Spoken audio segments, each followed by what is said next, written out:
So we're a pretty new nonprofit here in Tucson that's focused on fighting childhood food insecurity in a truly unique way. So our whole goal is that instead of just handing out food, we want to teach kids how to prepare food for themselves and really give them a life skill that they can take with them and give them their best chance of living a happy and healthy life. And we do it in a truly unique way, so much so that I think we're the only nonprofit in the whole country that does what we do.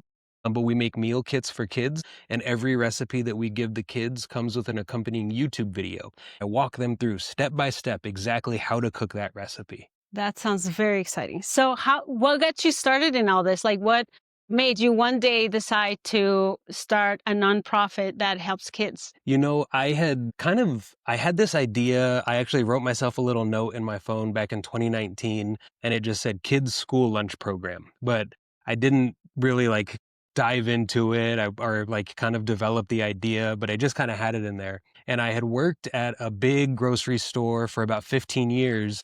And when COVID happened, being an essential worker, it was just very eye-opening. And I was one of those people that they talk about during COVID, the great resignation, where I kind of realized that, I was very good at my job, but what I was doing was just making billionaires more money, and I couldn't do it anymore.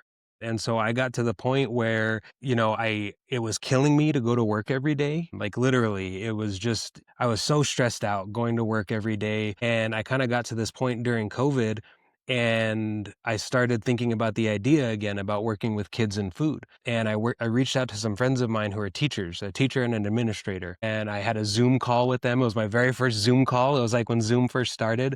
And I asked them, what does it look like in real life? Like when kids are hungry and they're not getting enough to eat in school or, like in their day-to-day life. And the stories they told me were heartbreaking, like beyond anything that I could imagine. And their message to me was that as dire as a lot of these situations are right now, and these kids need food right now, like right this second, that you can't just hand out food because once they finish eating that thing you've given them is now gone. That you have to give them something that goes beyond the meal. And I kind of had this idea, like I have nieces and nephews and they're constantly on YouTube.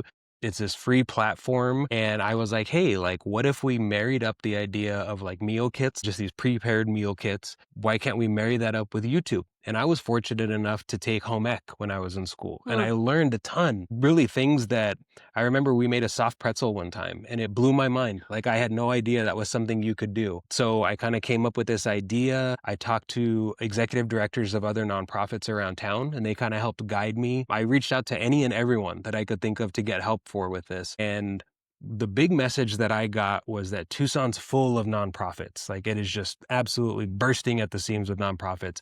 But that's because there's a community here that supports them. And I kind of changed my perspective of working for this big corporation where everything is, money, profit, everything's competition. In the nonprofit world, it's the exact opposite. It's kind of collaboration. Like everyone wants to help each other because we all have this shared goal of helping the community. So I spent time with it. I started developing a business plan. I spent about 6 months on it.